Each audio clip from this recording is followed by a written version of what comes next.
Yes, grand day, gems and jewels. Welcome, welcome. Wow, what a wonderful day to be alive, honey. At this sometimes just showing up, just showing up, just showing up. Good, just good. Grand day, gems and jewels, gods and goddesses. I'm your host, Corinthia Peoples, and this is Power in My Pivot.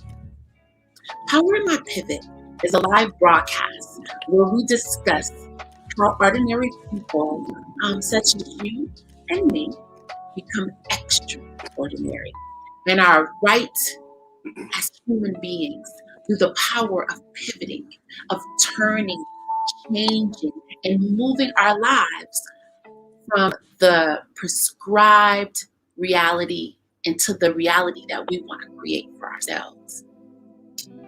This show is for men and women, kings and queens, dukes and duchesses, and just everyday people.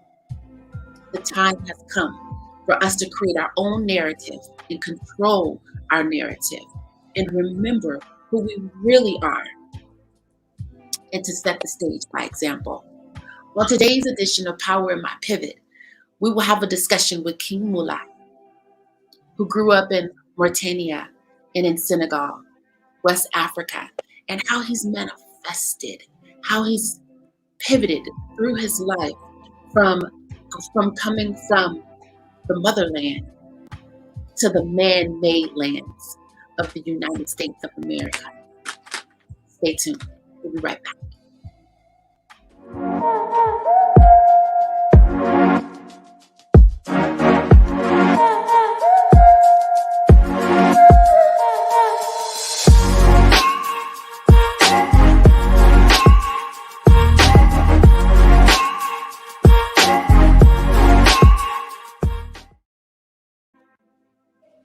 Hey, welcome back. Welcome back. So, Power in My Pivot is a discussion where we unpack details of our pivot, of our transformation, whether that's voluntarily, circumstantially, or by sheer survival. Let's talk. It's a talk of our soul's journey, our evolution as people, honey. We have to pivot in order to get from A to B sometimes.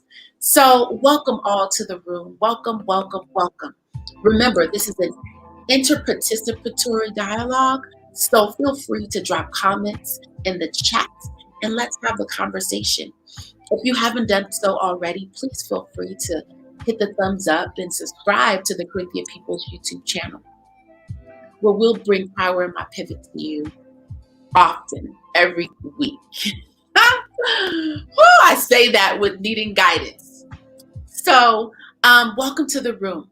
Our special guest today is King Moulah, who is a returning guest. You know, I had to have him come back because his life is so compelling. It's so melodic that I invited him to join us again to share in the discussion of manifestation, right? I want him to actually share with us. He's agreed, I should say, to share with us how he's manifested in his life, right? How he's taken his life from one point to another point to another point. Manifestation is very important. So this is the topic today, manifestation, because we all are manifesting, whether we know it or not, consciously or unconsciously. We are manifesting our lives. Moulah, our guest, is from Mauritania, which was part of the old Malian Empire. He's part Mauritanian, Malian, and Senegalese. He migrated from New York, from West Africa to New York in 2001, where he became a sound engineer and founded his label, Kingdom Inc. Records. He has love and desire for community. Feeding the people is good for his soul. Opening his lovely home to friends in need, and just lending a helping hand is his brotherly duties. Moulah's mission is to touch people however he can, whether via music, food, literally, he cooks, or art, for a moment, a period, or a lifetime. His work in his life is to be an example of the impossible. I'm going to say that again. His work in his life is to be an example of the impossible. So, our guest, King Moulah. Hello, everybody. Thank you for having me back again. Hi, Miss Corinthia. It's always good to see you. Good to see you too. Good to see you too. I'm so glad you came back to join, especially on such a notice. Absolutely, not a problem. Anytime, anytime. But that was divine order. Like, it was just so divine. It was so divine. The moon was in the sky and spirit was just like sync, connect. Yes. It's so befitting to the subject matter, because that's an example of manifestation. You manifested this show yesterday. And sometimes, I don't mean to jump right into the subject, but we manifest every day, whether we're aware of it or not. So now the power of manifestation is when you are actually aware of it and you know how it works, or you realize, or you have some type of understanding of how it works. I don't think anyone knows how it works, because we watch so many videos, so many clips on YouTube about manifestations, and you sit there and watch a whole 30-minute video, and they don't really tell you what the formula is. How do you actually do it? Right. Everybody is telling you have to have a clear image of it in your head, and this and that. It's just like so many general statements that I got frustrated. It's like I have an image of $1 million in my bank account right now in my head, and it's clear as day, but it's not making it manifest. So they're not really giving us. They're giving us some of the information, but they're not telling us how to put it together. It's like the pieces are there, but we have to figure out how to put it together. And it's a journey, just like how your life, it's a journey. Your soul goes through steps, and even your soul goes through pivots. This in my faith, this is my third life, and every time I have to enter a life, a pivot have to happen. A big Wait, stop. You're blowing away already. This is your third life? Yes, and I have 6. I'm looking forward to my other 3 lives coming. And he explains it to me. He tells me what's what. It's a long conversation, but we can talk about that. And everything, I feel like everything we do in the body form, really has a mirror in the soul form. If we really study our souls and the journeys that our souls been through, if we could only remember, it would have been clear as day. But because we can't remember, so we have to have a relationship with our soul. This is where spirituality is important. It don't matter what you practice. Have a relationship with your soul through meditation, through prayers, through whatever. The reason why these are the things I mention every time we say soul, we mention meditation, prayer, and things, because the soul is not a physical thing, so you cannot feed it with a physical thing. It has to be fed with something unphysical. Love. Like you can feed your soul with love. I feel like some people actually feed their soul with hate. They don't like themselves, or they don't like the situation they're in, or their relationship, or whatever, and their soul takes a ton of it. But because we don't see it, we're completely oblivious to it. And now manifestation, right? I'm going to tell you about my story, how I manifested, how I got from Africa to America. Wait, well, hold on. You just going in. I love it. You just on fire, and you don't even have a birthday. I love it. I love it. Okay, wait. Okay, so let me just preference this. Mm-hmm. So I heard you a couple of weeks ago. You told your daughter, Aisha, that you had manifested the lovely home that you guys live in before she was born. Right? So it all came through because, like you said, we're always manifesting, whether we know it or not. But sometimes we really know what we're doing. Yeah. Sometimes we're clear about what we're doing and we hone that thing and we go in for it. Mm-hmm. Sometimes all the details, we can't figure out all the details a lot of time, right? But we can manifest the thing. So yes, please share with us the story of your manifestation of the house coming to America. Because how old were you when you came to America? I was 23 years old. I'm 42. I'll be 43. So it's gonna be a whole 20 years since I've been here. Both of my kids were born here. I was married twice here. I learned English, the culture here. So I feel like I'm right in the middle. I understand both cultures very well. I lived both cultures wholeheartedly. So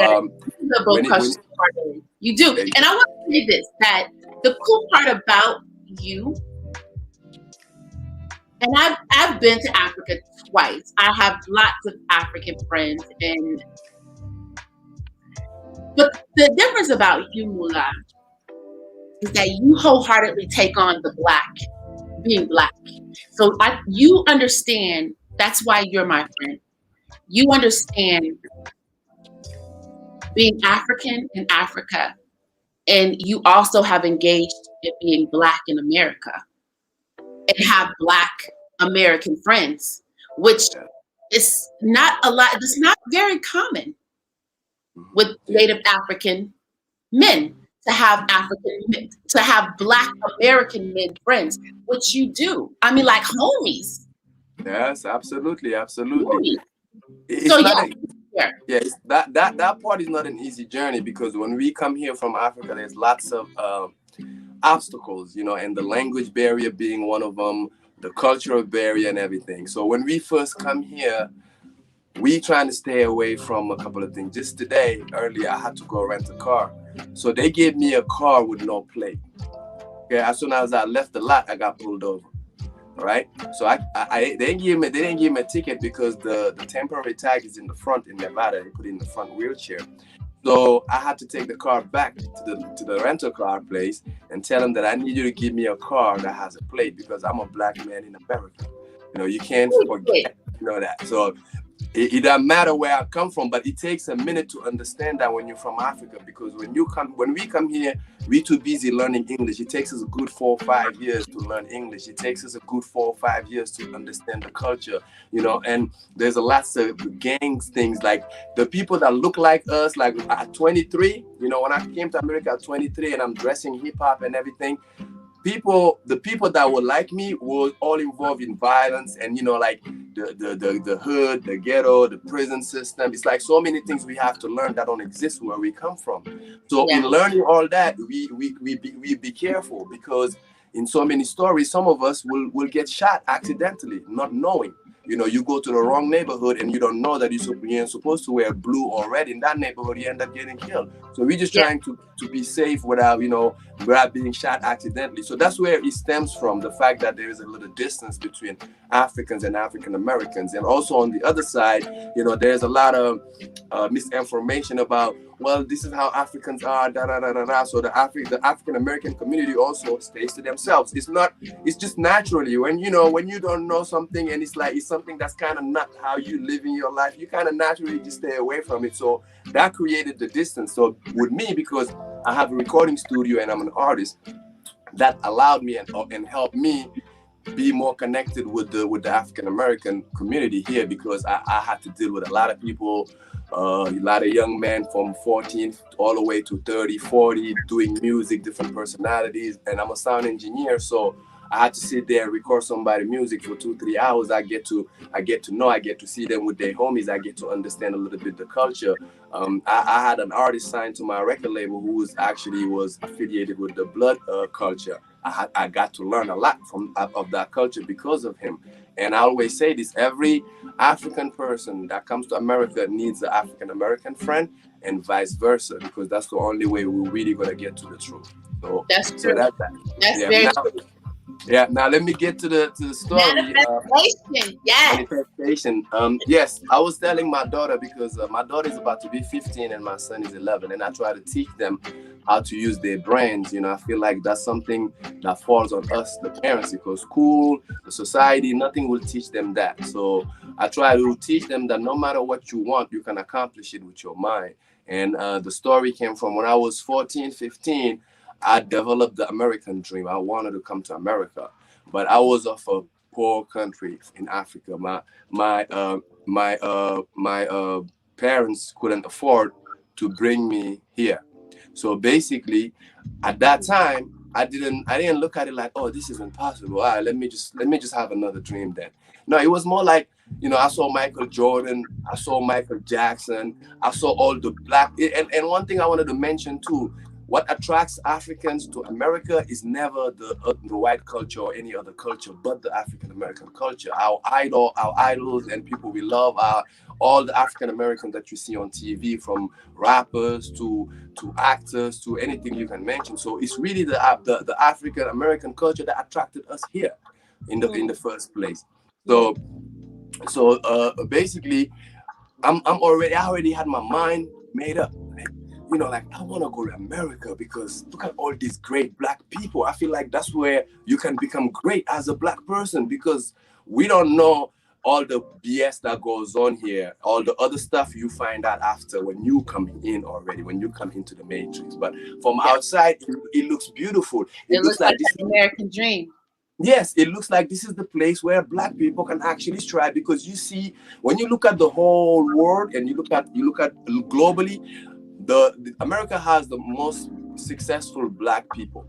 When you look at globally, you look at China, you look at Europe, you're not going to find LeBron James and Kevin Hart's and a lot of African Americans that are making their mark and that are internationally known. It's not a lot of them in other countries. Most of them are in America. Like top 10, top 20, top 25 are in America. So naturally, America is attractive to the outsiders. That's one of the reasons. So basically, now I'm in high school. I started rapping at the time, so I wanted to be like Tupac. I'm playing basketball, so I wanted to be like Michael Jordan, So, yes. Yeah, so I'm like, I want to go to America. Now I'm sitting there because when we started rapping, we tapped into a space in our brain that we didn't really realize we could at the time. We were 14, 15, and we started writing these things. Inspiration, inspiration is like almost divine. It comes from thin air. So at 14, 15, you are creating. It takes, it changes you. So at that time, we were aware that we could make things happen with our minds. But at the time, we didn't know how yet because we were too young. But I'm like, there gotta be a way for me to go to America. Like, I don't wanna just, I'm looking around. Yeah, only the rich kids get to go. Kids that are from my studies don't really get to go. But I said to myself, I'm gonna go and I'm gonna make it happen. I didn't even tell my parents at the time. And I formulated a plan. Now, one of the secrets of manifestations is that you cannot just manifest only with your mind. You have to do the work also. Some people think that you're just gonna sit there and think about it and it's gonna come. No, it's a hand in hand. Like if you are able to imagine it, you should be able to do it. And if you're not able to do it, it's not gonna come true. That's the thing that all these video clips don't really tell us. They only tell us that use your mind, but no, it's a combination of mind and body. Because that's what we are, a combination of mind and body. Like if you take the soul out of the body, we don't even know where the soul go, but our being as we know it cease to exist. So so that's why in everything we do, it's a combination. So you learn to harness the power of your mind by first telling yourself that it's possible. That's the first hurdle, because our biggest challenge is when sometimes it starts from us, sometimes it starts from our close friends or close one. As soon as we come up with an idea or something, somebody or ourselves, we might tell ourselves, I don't know if that's possible. And then in our own mind, we lower our expectations or our dreams. If you had a crazy dream, and because we adults and we have realism in our mind, so you'd be like, like $100 billion, like, can I make $100 billion in 10 years? Our adult mind and our realistic mind tells us, Nah, that's probably not possible. So instead of aiming for 100 billion, we come down to 1 billion because we think, or 1 million, because we think that's what is attainable. We are already Right. limiting us. You know, the universe is vast. Science already proved that the universe constantly keeps expanding. And I forgot the rate, but it's a crazy number at the rate at which it expands. Your Yes. mind expands, our minds expands, and science also proves that like it don't expand physically, but it expands. It has an aura that expands. That's how we can explain.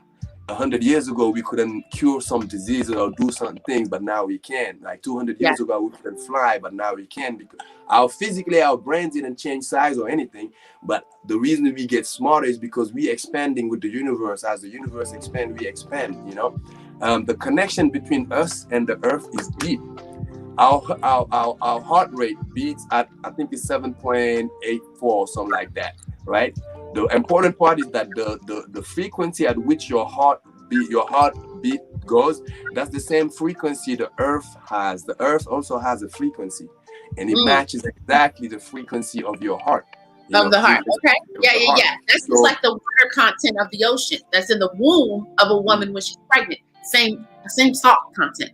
so everything is connected. It's a web. We just have to learn to connect. It's like a puzzle, but the pieces are not together. So now, as Yeah. we're navigating, sometimes we might come and then the problem with manifestation, we might know exactly what we're doing in manifesting something. The Hmm. problem is that we don't know how to duplicate it properly. We don't know how to do it again and again and again and again. Okay, so how We, did you do it? How did you do it? So you're in Africa. You're 20. You're aiming for the big stars. Did you Mhm, lay on the mountain? Because were you in Mauritania mhm. at the time? Did you come from America, from Mauritania to America or Senegal? From Mauritania, I stopped in Senegal because my grandma lives there. I had to say goodbye, but I had my paperwork in Mauritania and Okay, everything. so But Mauritania Mauritania, is for where those all the who money. don't know, is like there's huge sand dunes. Mm-hmm. Anybody that's watching this now or will watch this later, Google Yeah, Google Mauritania Mauritania. Yeah, and and let me look tell you how, where how he you lives. spell Mhm. Mauritanania. Mauritania. Nia. Yeah, Mauritania, and Google it. It's a desert. It's big in size, but it's only 3.5 million people population wise. So I use that. I'm starting to use that to define me. I always, when people ask me where are you from, and I say I'm from Mauritania, and they say, well, I never heard of it. I say, yeah, that's because we're very rare. We are a rare species. It's only 3.5 million of us. It's not a lot of people that can say that. It's a rare. I use that, to gloat a little bit, but not much. I try to keep Yes, it yes. So humble. that's why I was like, so were you on? Because in Mauritania, there's these huge sand dunes. I've Yeah. never been. I had to Google it and research it because I wanted Mhm. to see where is this man from? Where is he from? So I It's did some desert. research. Yeah. So It's basically, at desert. my age, right? At my age, it was like I was like 15, 16. I didn't come here until I was 23. So the plan started. Also, people have to have patience when manifesting because it takes time. So at 14, 15, I started developing this dream. Now, I hated school at the time. All right. There was nothing at all that gave me the desire to graduate high school or nothing. But when I started doing my research, I found out that for someone in my position, the easiest route or the most possible route for me would be to actually graduate high school and request an acceptation letter from one of these colleges in America. That was the Okay. route I took. But that's a route I took, but it's a route I had to prepare from like 14, 15. I was in middle school. About to go. I was in my first year of high school or whatever. So basically, uh, as soon as I made that assessment, I focused on school and I became like one of the best students because like it's like now I have a goal, like now I have an aim, like I'm going to school because I feel like school is going to get me out of here. So I became one of the best students. Like, yeah, I was a straight A student my last 2 years of high school. Before that, I was an average student. It was simply because I didn't put the effort in it. I didn't like school, and I just made sure I made sure I passed my classes with my average thing. I wasn't willing to put that much effort into school. Just let's just say that. So that Mhm. switched up everything because then I'm doing school at the time. even my friends that I was telling my friends I'm going to America, because at that time I started telling my friends and people I'm going to go to America, and everybody was looking at me like, like, yeah, whatever, okay, whatever. And then they see like one of my friends see me like, oh, you're doing really good at school. What's up? You changed. What happened? We grew up together. So you know what? He said, you never really liked school. What's up? I said, because I'm going to go to America. Oh, okay. So sometimes you tell somebody your plan or your vision, they don't really see it. Some people would tell you, that ain't never going to happen, which I had happened. Like one of my families, one of my uncle called me. But let me get to that, because that happened right after I graduated. Okay. So I started telling my friends I'm going to go to America. I'm going to make it happen. So as I'm repeating it, it's growing. I don't know what is the power, but that's, there's a power that's growing. So I go through school. I graduated high school, right? Between graduating high school and coming here, it took 2 years. So that 2 years was also very challenging, because when you trying to manifest, it feels like some resistance will come along to make you give up or to make you, change course. So that happened. Like I graduated high school pretty much. Like I skipped a little episode where, because I missed a whole year of high school because of my back issue. I have chronic back issue that hit me when I was 17. So that's one of my pivoting points. Like I have 2 or 3 pivoting points in my life. That's one of them, because I was in bed for a whole year. That repaired my relationship with my father and allowed me to be more thoughtful. Because right after that, I was doing things on my own. I was doing the right thing without having my parents or somebody else having me tell me to do it. Like before that, I did the right thing, but only when my parents made me or whatever. But that was the first time I remember on my own accord doing the right thing, just because I wanted to do the right thing, right? So that changed my life. So basically, I graduated high school. Now I graduated high school. My parents don't know my plans that I wanted to go to America. So now they're making plans to send me to Senegal, to send me to Morocco, Tunisia, because for people of my status, that's what they could afford. But they don't know at that time I already had, like during these 3-4 years, I'm already imagining my life in America. Wait. 1 second. You said at your status, your parents could only afford to send you to Morocco or Indonesia. So no, not Indonesia, Morocco, Senegal, or Tunisia. Tunisia is a neighboring country. It's also in the desert right there. So meaning countries, yeah, you can only send your kid to one of these countries that is close by. It's like when you look at the United States, we're in Nevada, right? Some parents could send their kids all the way to New York for school because they can afford it. Some parents can only send you to Cali or to Utah because of distance. Right, exactly. Yeah. Okay. So they was trying to send me to another country that's almost like Mauritania as far as, being better. Like they're all third world countries. So I wasn't trying to leave one third world country to go to another third world country. My parents, like my father would have to send me money every month to sustain me while I'm doing my studies. And at that time, I felt like I was an adult. And I'm like, I want to go somewhere where I can help you financially. I don't want to go somewhere where you have to send me money every month. That's how I was telling my father. But my father and my mother at first, they didn't understand because they didn't know the plan. So as soon as I graduated, they tried to send me to these countries. I'm like, no, I'm not going. And then my father, we had a whole discussion like, what you mean you're not going? Why? Why don't you want to, do your college studies that's going to allow you or help you get a better job, Yeah. I'm like, yeah, but that's not what I want to do. I want to go to America. I had this vision. I already been working on it for 3-4 years. And now I'm halfway there. And I can go to another country that I don't know the dynamic of this country. I don't even know if I'm going to be able to get out of there. But here, this is my country. And I know the ins and outs of this country. And if there's anywhere I can live from, it would be this country. My father, he didn't like that. It was a little friction. I had an uncle who was like the governor, like the assistant governor. So they sent me to his house. It was a setup because I didn't know that's what was going on. He just told me, "Oh, come over for dinner." Okay, cool. I came over for dinner. It was an ambush. So the whole time after we had dinner, he was trying to tell me how impossible or unreasonable what I'm telling my parents were. So they sent me somewhere to hear another voice of reason. And we had a conversation, and he was trying to convince me to go to one of these countries. When I left that conversation, I was even more convinced that I'm going to come here because I'm like, some forces are, like there is some resistance here. That's good. I should push more, because those resistance, you have two choices. You either gotta push more or be like, Yeah. everybody's saying I should do this, or let me just not Or disturb fall this. back. Well, yeah, the fall back. So now Fall back fall or you back, push. yes, Yeah. falling back is not part of the of manifestation. This is why when you watch, Say that again. Jim drop. Jim drop. Say it again. falling back is not part of manifestation. It's not. There's no fallback plan. That's why when I used to watch videos and they used to say, when you're about to do something, you gotta burn the bridge behind you. You gotta do it like there is no going back.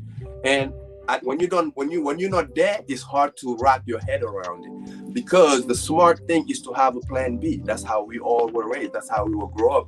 It's like, and especially if you're about to do something very risky with your life, because it all takes, it's risk. It's like when we're talking about manifestation, you want to manifest. If you want to manifest a house with pool and everything, you have to risk stepping out. Like I had to risk leaving a whole continent, a whole country, my family, and coming to something like I had no idea what was going to happen. Some people leave and never come back, and some people leave and disappear. Some people leave and die. So it's like, it's a big step. The comfortable thing for me to do would have been to stay where I was, next to mom and dad. They was going to take care of me. Dad was willing to send me money and everything. You know what I mean? That would have been the comfortable thing. But that's the safe way. That's safe. That's safe. Yeah, the safe route. Now, when you go the other route, there is no, okay, well, I'm gonna go this route, but this is my fallback plan. There is no fallback plan. Once you have a fallback plan, then it's not gonna work. You have to have a plan and say this is gonna work. There is no plan B, plan C, or what you're gonna do if it don't work. You'll figure it out when you get there. That's what I tell myself. I have this. I'll cross that bridge when I get there, because of planning. Because we humans, and we like to plan for the future. We like to, put savings. We like to, because of that, it limits us in our ability of manifesting. I was telling my daughter, I can manifest anything I want. I'm not rich, like billionaire, millionaire rich, but I live a rich life because I have what I not everything I want, but what I need and more to keep me happy. So if I just look at what I have, that's enough for me to keep a smile on my face. But if I look at what I have and start thinking about what I don't have, what I would like to have, what I want to have, now I'm not even enjoying what I have. Now I'm busy. I'm busy trying to get what I don't have, trying to get in one while, it's good to be ambitious, because it's a thin line. It's good to be ambitious and wanting, but at the same time, don't forget to enjoy what you have. And that's one of the manifestations. If you're not able to enjoy what you have, you're not going to be able to manifest the next thing. Sometimes people think it's not connected, but it's connected. Your life, your children, your food, even yourself, like even this right here, like people who know me know I call this the soul box, right? I gave it the soul box name because I've been wearing this for maybe 4 or 5 years now, maybe longer, right? The color used to be different, but I feel like my soul and it's in there because intentionally in my mind, I told myself this is where I'm going to put my soul. Because of that, my soul thanked me by being, oh, you're treating me so specially. It's not a conversation, it's a feeling, My soul is grateful for me actually acknowledging that it exists. So no matter who you are, just acknowledge your soul. Your soul is grateful for acknowledging that it exists. Yes. And now I gave it a whole little place. I take care of it. I acknowledge it all the time. I introduce it to people. People ask me all the time, what is this? Oh, my soul box. I just introduced you to my soul, So, and some people think, like, because this is a pouch, a container, but when you look inside, it's completely empty. Or is it? My soul is in there. There is no physical thing in there. It might look empty, but it's not. And that's how I always kept it. I don't usually put anything in there. It's a space for my soul, and I have to respect that. So in all those connections allow you to be able to manifest. Manifesting takes 1, 2, 3 different things. You have to shape, it's almost like going through kung fu. You know how you have you have belts. You know, like you have the white belt, the yellow belt, and then the orange belt, the blue Yeah. belt, the red belt, all the way till you get to the black belt. So that's how manifestation works. People think that they're just gonna wake up and become black belts at manifesting. No, you have to train your brain and train your brain, and also be careful. Don't just manifest recklessly. Manifest what will benefit you. Because in the grand scheme of the universe, we don't know what would benefit me. I might want $1 million, but $1 million might kill me, or you know, like, might damage my soul. So Yes. $1 million is a million reasons. You know, I have a million ways to do bullshit, because, you know, it's easier to mess up than to build. So $1 million might not be good for me. You know, Okay. maybe All right. So take us back. Take us back. Hold on. So you have, okay, wait. Where I want to go back just a moment. When did you decide you wanted to go to America? Like, you were 14, but what happened? When did you say, I'm going to America? What happened? Because inside of my whole life, right, since I was 10, 11, 12, I was always attracted to music. I always listened to Bob Marley a lot. You were right. Okay. So it was African American artists that wanted you.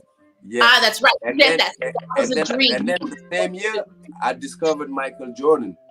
When I discovered Michael Jordan, at that time, we didn't even play basketball. We played soccer. But we watched Michael Jordan fly through the air. It was about 6, 7 of us. And I swear to you, we all just said, we want to do that. Like, there was no but ifs or nothing about it. We want to do that. And we literally left my house and we went to the basketball court, which we used to pass by every day to go play soccer. We used to look at them like, okay, it's a foreign sport to us. Michael Jordan literally, when that's why sometimes with the new generation, when they talk about LeBron is better, I'm like, what Michael did for the game, nobody can duplicate. He literally put this on.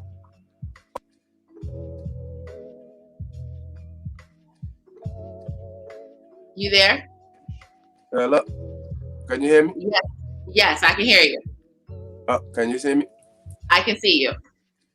I'm sorry. I think somebody was calling me. But yes, Michael Jordan, what he did for the game and for my generation, he literally made us like look at the screen for like an hour. It was the Michael Jordan Playground. That was his first DVD. It was like a 45 minutes to an hour DVD. And it was so mesmerizing to us. So mesmerizing. It was translated in French version so we could understand.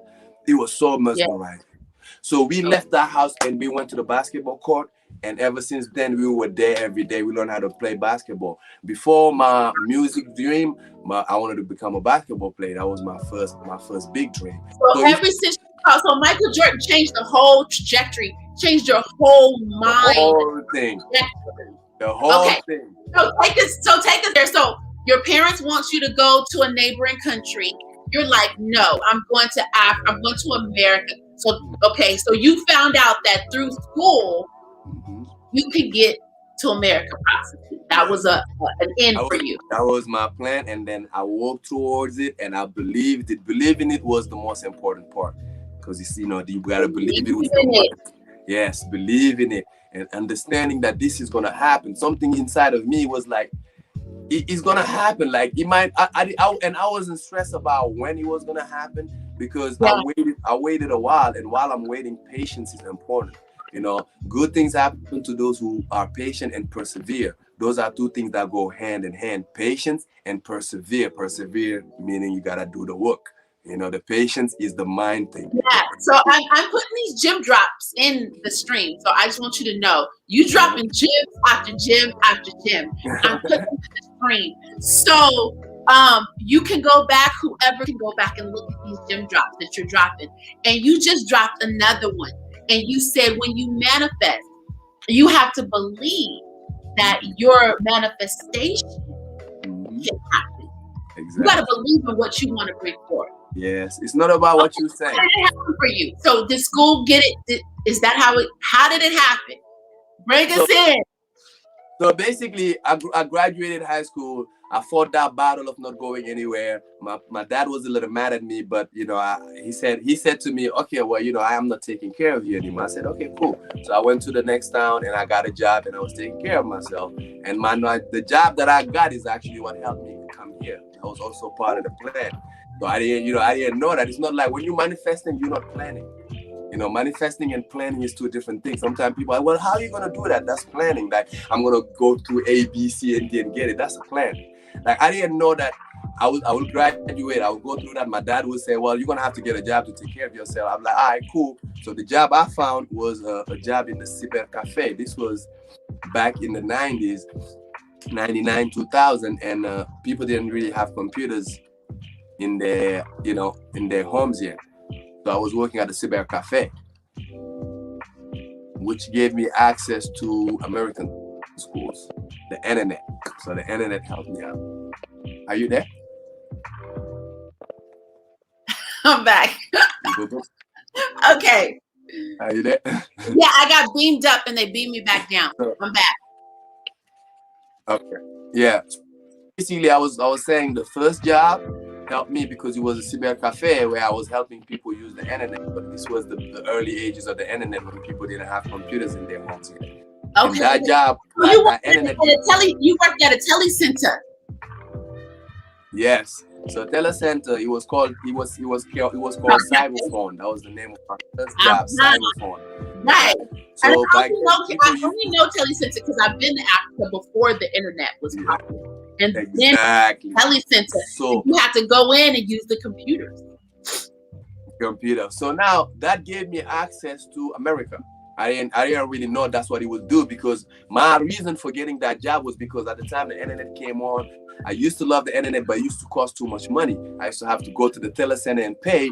And then one day I found out that this new telecenter is opening up, and they need people who are familiar with computer. And I was one of those who would pay my money and go to the computer and learn. So I was already a little bit good with it, even though I never went to a computer school. So I was good enough to be able to help others.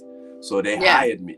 When they hired me, I was like, okay, cool. So I work there every day. I'm helping people. I'm in the computer. And it took me 2 years between the time I graduated to the time I got my visa. So those 2 years is when I worked there. I learned a little bit of English. I was going to the American Embassy, and I was learning in English. They do a test called the TOEFL. We call it the TOEFL. So basically, because all this was me placing my racks, moving my pounds, because I knew that once I get my acceptation letter and I go to the embassy, because also the embassy was another challenge. It's hard to get the visa. I was already thinking about that and game planning about that. All right, if you go to the embassy and you pay and you taking those classes, even though those classes don't really help you when you come, it's a good thing to add to your folder when you go to the embassy. That could be a good plus for you to get the visa. So I was already placing things that because I wasn't ready to hear no. When I went to the embassy, I didn't want to hear no. I want to hear yes, because I'm ready to go. Because I knew for me it was gonna be a one shot. If I would have got a no, it would have took another 2 years before I probably would have got another shot. So I had to make sure that one shot was like the shot, So basically, I'm working at the cyber. So how did you make sure that one shot was the shot? I didn't. You don't. You just knew you wanted to go. That's why it's called faith. There is no making sure it's the right. Did you say prayer? Did you pray? Yes, I always pray because I'm a spiritual. I know you always pray. So I pray, and my prayer for real, my prayer in general is, hey God, this is what I want. Please allow me to have this if it's good for me. I always add that condition, So when I don't get something, my mind goes back to, okay, this must not have been good for me. That's how I cope with not having what I asked for from God, because God don't make mistakes. So if he decides to give me some good, if he decides not to give it to me, then that means it must have not been good for me. So I just have to accept it and move on. So once I learned how to do that, it was easy. So I'll pray for protection and for guidance. But when it comes to doing, you just gotta do, because we're not divine. So it's going to be hard for us to know, or it's the notion of like, what do you do to make sure that this goes through? It's like, I just believe. The main ingredient is really just believe. Believe. Some people will tell you they believe, but they don't. It's not going to work. So, you can fool the energy. You can fool the people around. You can fool the energy. Nah. You can fool the energy. So you can tell your people, the people that are around that, you've been working on this and that, so that the people can be like, you're a driven person. But inside, you don't even believe it. Inside, you like, you know what I mean? I'm just going through the motion, but I don't really believe it. It's not gonna work. So you know what I mean? It's like it takes some conditions, and all those conditions only you, the person, will know if it's met. So that's why when you can manifest and you at that level, you know you can manifest. But that's what makes it so difficult to teach or to tell to show somebody else how to manifest, because they Yes. have to go through these steps and get there. And then once they get there, they be like, oh yeah, okay, I know what all these people. Okay, so wait, I know. Yeah, but I can't break it down to you. We got about almost 10 minutes. Bring us in. Did you get? You got? Apparently you got the visa because you here. Yes, absolutely. So basically, at that job, one day I was even off duty. I just came and the computer was on, and the University of Alabama was up. You know, for 2 years I'm trying to get a school to accept me. I couldn't find one because most of them want financial proof, which I didn't have. So University of Alabama popped up. I'm looking at their condition. They're not asking for anything but a $25 fee and fill out this application. I did it.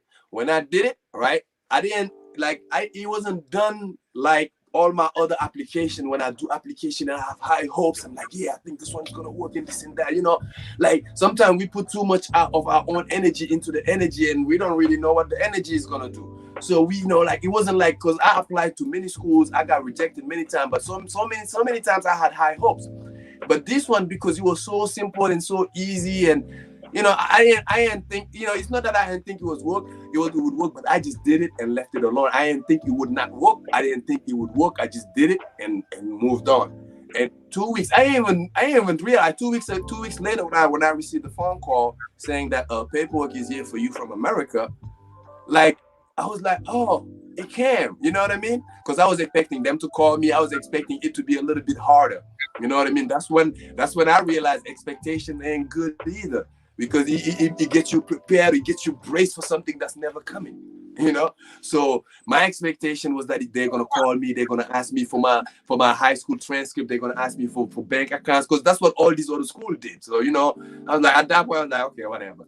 And they didn't. They just sent me the paper. I looked at it and I saw the I-20. It's called the I-20. I couldn't believe it. It was blue, and I never seen a blue one. I thought it was a sample. So wait, so they sent you the paperwork? They sent you the I-20? Yeah, the school sent me the paperwork after I did the application and everything. And like I said, I wasn't even supposed to be at work that day. I just popped up. I looked at the computer. I didn't even do a search to bring up the University of Alabama. It was just there in the computer. I just came. I said, University of Alabama. Okay, because I'm always looking for a school. So I come and sit down. I'm like, okay, let me look. Because America have 2,000 schools, like college, community school. Like when it comes to universities, it's so many. And then most of the university that you hit when you do your research are the expensive ones and the major ones. The minor ones, you don't really, you know, you got to. And back then, the Google, right? Yeah. So you hear me? Yeah. We can hear you. Couldn't really find what I was looking for. So when that came up, I did it. And then they sent me the paperwork. I called them to confirm it's actually the I-20, because I couldn't believe it was. Because that was I'm like, oh, this is another pivot. I'm like, all right, you know, high school, graduation, staying, getting a job. And then now the paperwork came, boom, I'm getting closer. So now my next step would be the embassy. So now I had to talk to my dad. Okay, Dad, now this part, we have to have the financial proof. So I told my dad I did my part. This is what I've been working for all these years. Now you have to do the rest. You know, I need this financial proof, and now that's the only thing that's missing. So my dad didn't say nothing to me in a week, whatever. And then all of a sudden he calls me. He tells me, son, I need to go to the airport. I need to pick up the paperwork. I sent you the money you need for your application fee, but I need you to go apply for this visa the next day, because on Thursday I have to give all these people their money that I borrowed to put in my account. You know, so that's how we went down. I'm like, that.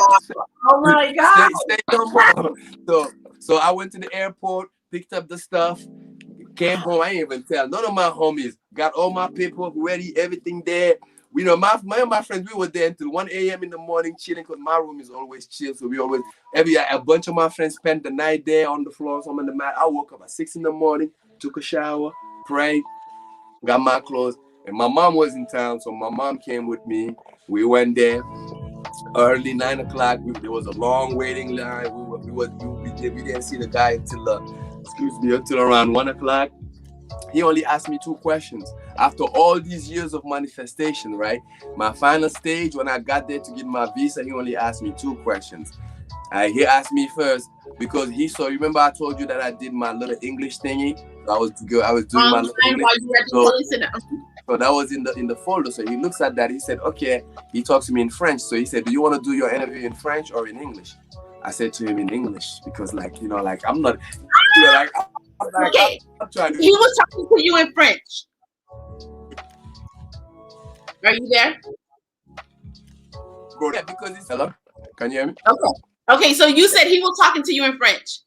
Yeah, because in Africa nobody's. Tell us in French. How did he say it to you? Tell us in French. So he says, oh, okay. Tu veux faire ton interview en français ou en anglais? So I said en anglais. And at the time, that's a ball because we don't really speak English. So he said, okay, why do you want to go to America? So I don't know. I don't remember exactly how I formulated it at the time because my English wasn't good. It's like English that you read and it's like when you were high school French, you know? So I told him, well, because I want to go further my education. But not like that. I told him because I want to go to America because I want to finish my school. You know, that's the basic English, you know. So basically, you said that in English. Yeah, I said that in English because he asked me the question in English because the first one was in French. Now he asked me the question in English.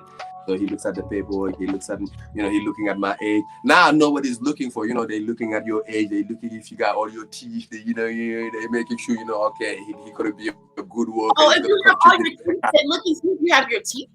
No, that's a metaphorically, not like that.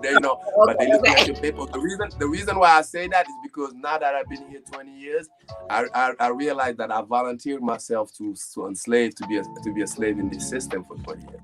We can talk about that another day, but as an African man who's been here 20 years, I feel like I voluntarily gave myself up to be a slave in this system, and I've been a slave in this system for 20 years. I only realized this like 5 years ago.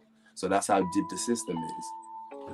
So we can, okay. That's another. Yeah, we'll talk about that another time. I'm gonna be a regular on your show. You should just say we're gonna have King Moulah once a month. And then once a month we'll have a discussion. You should just make it official right now. Wow. Okay. Yeah. Let's make it official right now. Once a month, because it's so much I want to share with the people, so much I want to tell, but because I'm looking at the time, it's like 54 minutes now. You know what I mean? It's like we know people. It's like it's good to keep it. Of my questions. Yeah. Any of my questions. Yeah. Oh my God. Oh my God. Oh my God. So basically, let me wait. Go ahead. Mm-hmm. Let me conclude it. So basically, I got my visa that day. So when I got my visa that day, that manifestation process completed. So basically, that manifestation process started from when I was like 14, 15, all the way to the time when I was 23. That's almost 9 years. So that's why when I say patience, we think that it's gonna happen like that. Nah, it might take you 10 years, it might take you 20 years, but you can't give up. You gotta keep manifesting. If you've been manifesting something for the past 5 years and it didn't come yet, don't give up now, because you may be halfway through, you may be 70% there. You don't even know what's the next pivot that's gonna happen. All these pivots that I mentioned in my story, I did not foresee them, I did not plan them, but I acted when they happen. You have to react. We're supposed to act. So that's why patience and perseverance. And then it was like everybody congratulated me, like my family, my dad. Like I earned my dad's respect at that moment. Like right before I left Africa, I remember the last conversation me and him had, and he was telling me like, you know what, son, because I'm the oldest, and he put so much effort into raising me because in his mind, I'm the example. There's 6 of us. If he got me right, then everybody else will follow in my footsteps. Which he was right, because all 6 of us are good, because he just focused on me. I took all the beatings, all my sisters and brothers, y'all owe me money. I took all the beatings, all the punishment, everything, Are you the oldest? Yes, I'm the oldest of 6. And yeah, And and don't then you, you have other brothers? Are you the only boy? no, it's 2 boys, 2 girls, and then 2 boys. Oh, okay. So it's two, two, two, two. So it's six of y'all. It's 3 boys, 3 girls. 2 boys. I mean, 4 boys, 2 girls. So it's 4 two boys. boys and then 2 girls and then 2 boys. Got it. Got it. Okay. Yeah. Okay. Oh my God. Okay. So my Wait, two wait, sisters are in that. Yeah. So and then it's 4 of us here. The other 2 are still back in Africa. So we still 1 foot here, 1 foot there. My mother just moved to America about a year ago. So all this time she never lived here. She would come and visit, but like right now I feel like because all her grandchildren are here now and she's getting older. So, but my mother never wanted to move here. But now it's like more than half the families in America. So, that's that's how I see the shift. But my sister's been talking about moving back to Africa for good, just like I've been talking about. Because my sister's been here, they've been here. Like my sister came in 2008, one of them, and my other sister came in 2014. I came in 2001. So because of me and my brother, we've been here before. So they're catching on to what we hear for how we got here and everything faster than I have because I'm here letting them know. So now my sisters, they're not trying to stay here. They're not going to be here 20 years like me. Like it took me a while to figure it out, but I'm trying to leave now. You know what I mean? My sister, she's talking about 2021. By then, 2021, I'm taking my family. I'm setting things up. She just graduated. Congratulations, sis. She just graduated. Now she's a broker. She's a stockbroker. Like a real stockbroker. She works for like one of these big companies.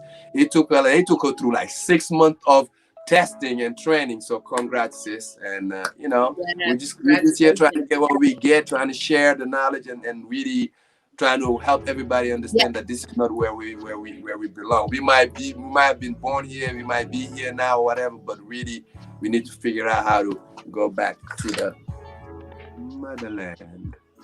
Go back to the motherland. Not the land, the other land. The other land. Motherland. We have the richest land ever. Moulah, what has your parents told you that has carried you? So this 20 years, you made the statement that you didn't realize that you voluntarily gave yourself up to be a slave to the American system. And you only discovered it 5 years ago. Was there anything that your parents told you that got you through those 20 years to today that you still live by? Yes, like my father always told me one thing. Because when I was younger, when I was like 14, 15, I was a hothead. My father used to make me do everything in the house. Like I said, he just put his focus on me and I used to hate it. I was like, damn, he got a target on my back. Like he would call my name 10 times a day. He used to call me Papa. Papa means father because he named me after his father. So he would call me Papa and I'd come, do this. Make me this, that. Like he put me. I used to hate him. Like, yo, it's 6 of us. Like, why all this pressure on me? But he told me, and he used to ask me to do something, and if I didn't want to do it, I won't do it right, simply because I don't want to do it. And one thing he told me is that, like, look, no matter what you have to do in life, if you have to do it right. If it's something that you have to do either way, just do it right, because you have to do it anyways. Like doing it right and your fact that you don't want to do it have nothing to do with each other. Wow. Moulah, we've come to our hour. Oh my God. Those two. Yeah. Oh, you're going in and out. You're going in and out. Yeah. Let me ask you another question. Mm-hmm. When you think of your life for the next, you mentioned earlier, you said you have 6 lives. You're on your 3rd one. Mm-hmm. In the rest of this life that you have, when you think of it, do you think of it individually first, collectively second? Do you think of yourself first and then collectively second? Yes. When I think about my life, I think about me, my legacy, my imprint, my impact. So all that is on me. I have to, I put a lot on me. Like, what do I have to do? What can I do for the collective? Because yes, we are collective, but the collective is there anyways. You know what I mean? Communities, we are a community regardless, and we are collective because we have the same skin. So other people are gonna put us in the same group.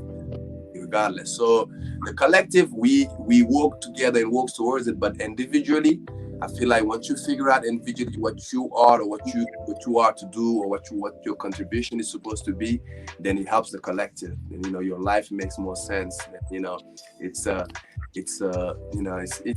just like you have to like figure yourself out. It's hard, like to be balanced, to figure yourself. Yeah, you're cutting out, Moulah. You're cutting out. Can you hear me? Yes, I can hear you.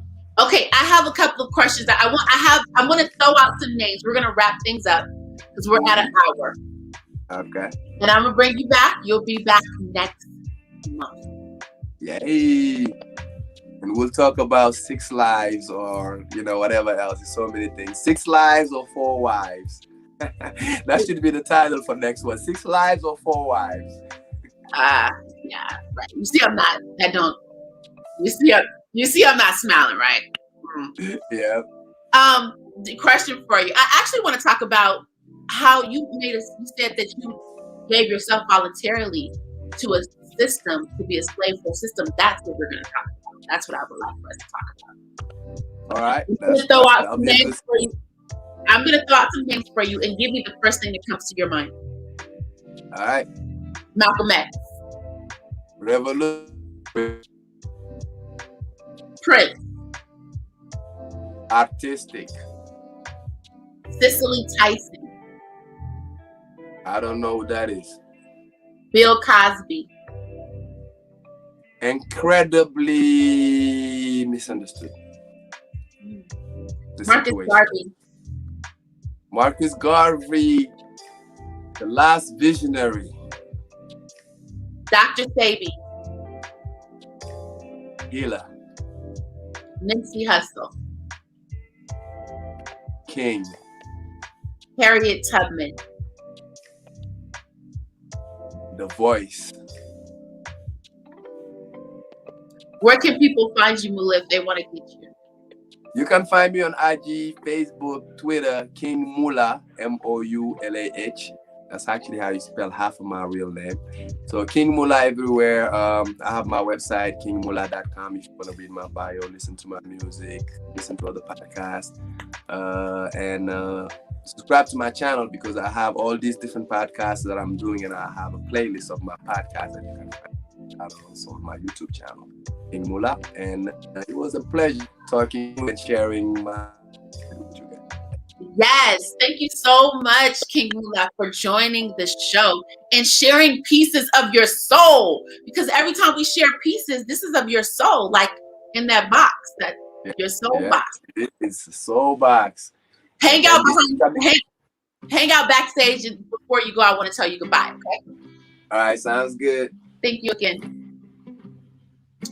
We don't only speak about the problem, but we render a solution. That was rich conversation. I loved it. I don't know if you guys seen my face, but I loved hearing the story of overcoming, of pivoting, of changing, of having a dream, of manifestation. This is what Power in My Pivot is all about. Regular, ordinary people like me and you becoming extraordinary. Can you imagine how extraordinary he is to his family and his friends and his community? Just because he made up his mind that he was going to do a thing, he did it. Shouts out to King Moulah. The help tip for this week is the pure aloe vera plant. Yes, the pure aloe vera plant. Aloe vera is a face cleanser. You can use it for makeup remover, acne, blackouts. You can use it. You can put it, scrape the insides, get a jar, put it in a jar, put some in your smoothie, ingest it. It's good for constipation. It's good for joints. And it accelerates the healing process if you put aloe vera on cuts and bruises and scrape the wound. Okay, so aloe vera is a health tip. What inspired me to do this edition of Power in My Pivot was my surrender to knowing this. that God makes no mistakes. And Moulah said that in his interview. And I put it also in the comment feed. God makes no mistakes. I surrendered to that knowingness that God makes no mistakes. And it inspired me for this edition of Power in My Pivot. That's how we got here today, honey. God makes no mistakes. There was no expectations of this show. I showed up. I showed up. And I just want to say, just, the church people would say, when you think just before the breakthrough, you want to give up. Just before the breakthrough, you want to give up. I'm here to tell you, baby, from experience, when you want to give up, push just a little bit more, because that's when the breakthrough might just happen.